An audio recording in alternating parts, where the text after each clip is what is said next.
Je suis pas sûre, c'est le Shoresh, Yesod Shoresh Avoda, où il te dit, par exemple, il y a un truc qui est hyper important, c'est quand il y a quelque chose... Merci beaucoup.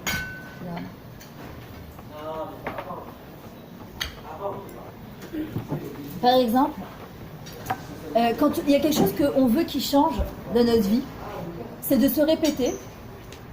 Je vais traduire. D'avoir rasé. Par exemple, je suis Mamina Be'emuna Shelema dans une foi parfaite.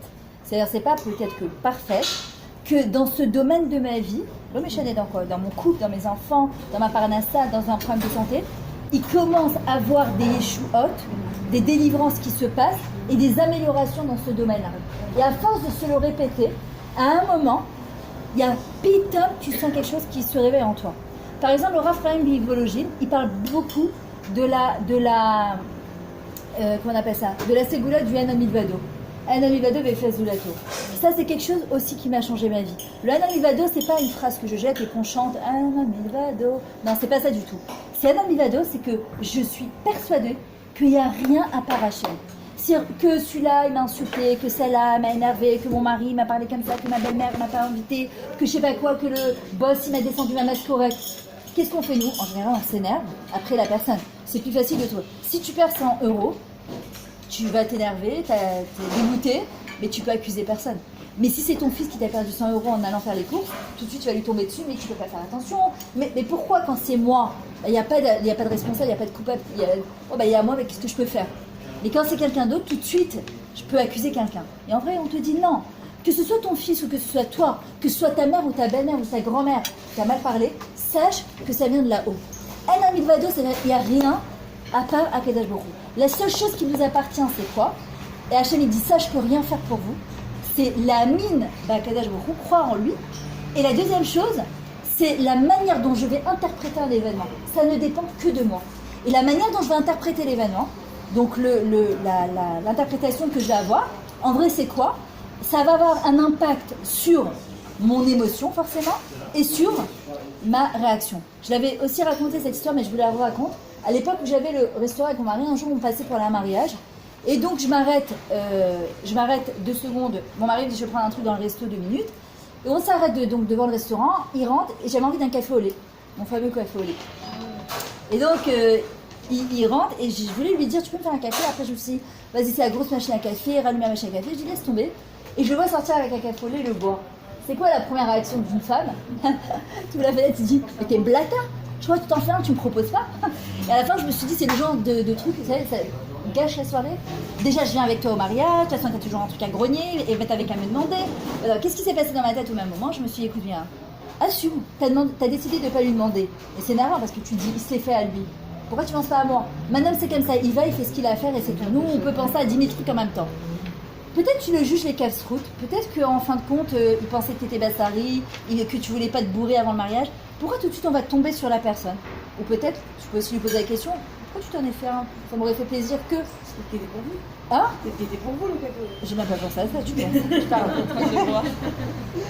Et en vrai, je suis rentrée dans la... Enfin, j'ai attendu qu'il rentre dans la voiture, et je me suis dit, ne dis rien, viens prendre ton café au lait, et on en reparlera une autre fois. Mais ne fais pas la tête aussi, hein, parce que tu sais, on peut changer d'humeur. Le mari, maintenant, le pot, il a pas compris, il est parti dans le resto. Une seconde après, il revient. Mais qu'est-ce qui se passe ? Il y a eu un truc entre maintenant. Non, tout va bien. Bah, si, qu'est-ce qu'il y a ? Et bah, c'est reparti. Et là, je me suis dit, et je reste comme ça dans la voiture. Et d'un coup, il rentre, il me dit, tiens, je vais goûter exactement comme tu l'aimes. Maintenant, imagine, je me serais tombée dessus, et c'est le classique, hein. D'abord, on tombe sur la personne, et après, comment on est super mal. Et pourquoi ? Parce que c'est là. Là, à l'intérieur, il y a quelque chose qui tombe pas rond. Alors que si on décidait simplement d'interpréter, bon ben c'est grave, il n'a pas pensé à moi. C'est qu'une fois, la dernière fois, je lui ai dit, on parlait de faire des cadeaux aux anniversaires. Alors souvent les femmes, elles te disent, il ne connaît pas mes goûts depuis 20 ans, franchement. Ça fait 20 ans qu'il m'offre les mêmes trucs horribles. Je lui dis, j'aime pas ce magasin, pourquoi tu vas là-bas ? Alors je lui dis, mais pourquoi tu lui dis pas ce que t'aimes ?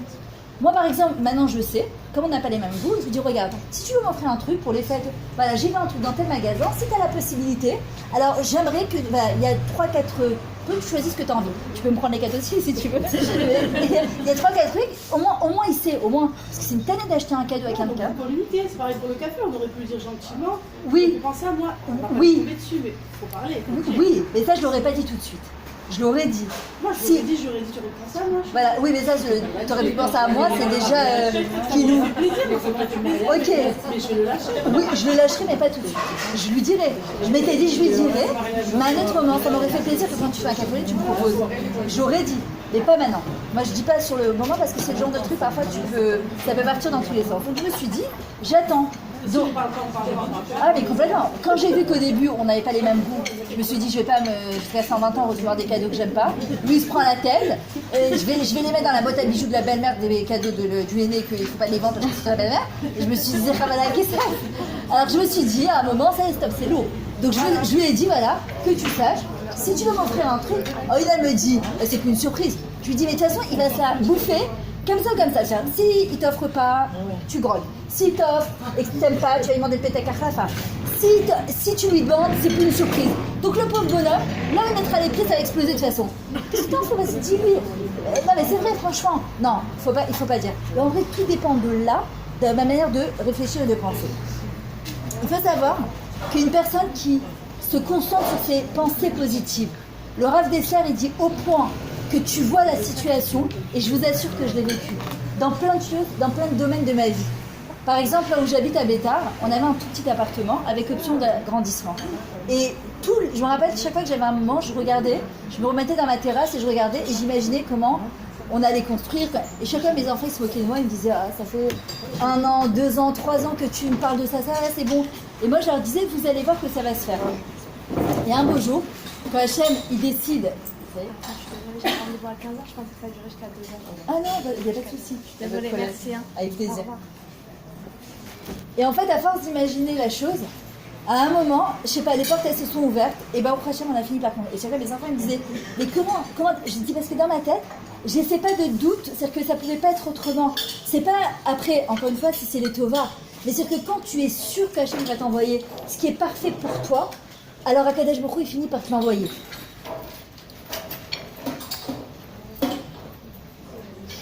Maintenant, quand on vit parfois des situations positives, il faut se poser la question, qu'est-ce qui s'est passé? Comment ça se fait que j'ai attiré à moi cette situation positive? Alors parfois c'est un miracle, et parfois c'est parce qu'à l'intérieur, dans mon conscient, mon inconscient, il y a eu quelque chose qui s'est fait. Et pareil aussi par la situation négative. Et cette femme qui racontait à la Rabbi Tilima, elle a dit, je me suis tellement dit, c'est bizarre, c'est pas normal que tout va bien. Il y a un truc qui va pas. C'est pas normal que tout va bien. Ça m'angoisse. Pourquoi ma voisine à côté, elle galère et moi tout va bien? Elle dit à un moment, elle a dit la roue elle a tourné et on a eu une série de galères. Et elle dit, et je sais que je suis responsable de ça. Parce que qu'est-ce qui se passe? Le Rav Arush il dit, qu'est-ce que tu fais quand tout va bien? Et ben t'as une seule chose à dire, c'est Hachem, Toda. David Amédar il dit, tu dis merci sur le passé, merci sur le présent et merci sur ce que tu vas me donner encore. Ça peut paraître orgueilleux, tu dis quoi à Kidou? En plus je demande encore, il dit oui parce que quand la porte elle est ouverte, du Shalom Bayit, du Chinou, quand un enfant il est gentil, il va à l'école, dis-lui à mon fils merci. Merci que tu vas à l'école. Merci que tous les matins tu te lèves et que tu es gentil. Parce que tu peux pas savoir, à 13-14 ans, il a un genou, comme ça qui lui rentre dans la tête. Il veut plus aller à l'école. Il veut plus aller à la bête à Knesset. Il veut plus mettre sa kippa. Il n'y a rien qui est Mouvan Melav. Il n'y a rien qui est dû. Et en vrai, tu dis merci pour ce que tu vas aussi m'envoyer. Et en vrai, le fait de dire merci à l'avance, merci sur le passé et le présent et à l'avance, tu crées une réalité qui est positive. Job, l'homme qui était marié, il était tzaddik, il avait des enfants en bonne santé, il est riche, il est talmid chacham, il a une belle maison, tout va bien pour lui. Du jour au lendemain, il a eu les pires horreurs de sa vie. La lèpre, il a perdu sa femme, ses enfants, sa richesse. Et alors on pose la question, on dit, Ribono Shalom, qu'est-ce qu'il a fait ce bonhomme? C'est qu'est-ce qu'il a fait de si grave? Il témoigne sur lui-même, Iyov, il dit, je sais que c'est moi qui ai entraîné tous ces malheurs sur moi. Pourquoi? Il disait chaque fois, j'ai peur qu'il m'arrive quelque chose. C'est pas normal que tous les gens autour de moi ils galèrent et que moi tout est parfait. Quand est-ce qu'elle va m'arriver cette huile? Et Iyov lui-même il répète ça, il dit Garti Ashaya Gorti. Ce que j'ai entraîné sur moi, c'est pas Hachem qui l'a envoyé, c'est Satan qui est venu voir Akadosh Baruch Hu qui a dit, tu sais quoi? Il n'est pas assez maminant que toi que tu peux donner que du bien à une personne. Éprouve-le, on va voir comment il va réagir. Et il s'est pris qu'une série galère. On dit qu'à la fin, la roue s'est retournée aussi les tovas parce qu'il a fait tchouva sur ça.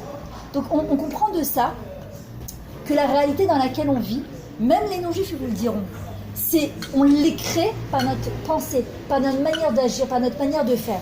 Donc on sait aussi que la réalité elle peut devenir positive par la manière dont je vais réfléchir.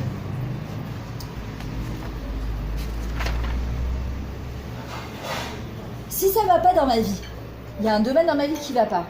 En général, qu'est-ce qu'on a tendance à faire? À se poser des sales questions. Pourquoi je galère? Pourquoi j'ai eu droit à un mari comme ça? Pourquoi mon fils il se comporte pas bien? Pourquoi je galère autant dans la parnassa? Pourquoi je fais 1m50 et l'autre elle fait 1m70? Pourquoi? Des questions qui n'ont aucune réponse. Nous on ne dit pas lama, on dit lema. Pour quoi? À quoi? Vers quoi? À quel coup tu veux m'amener? Et en posant des bonnes questions, parce que le pourquoi je galère, je suis pas dans les comptes de Dieu, j'en sais rien. Je peux poser des questions dans le sens où peut-être que je vais faire tchouva ou me renforcer sur certaines choses. Mais en vrai, c'est pas la question que je dois poser. Pourquoi dans le sens à Kadesh Bokhu? Tu peux l'arrêter, Mazel, si je pense qu'on est à combien de temps là? 40. 40? À mon avis, il va pas passer après. Bye bye. Bye bye.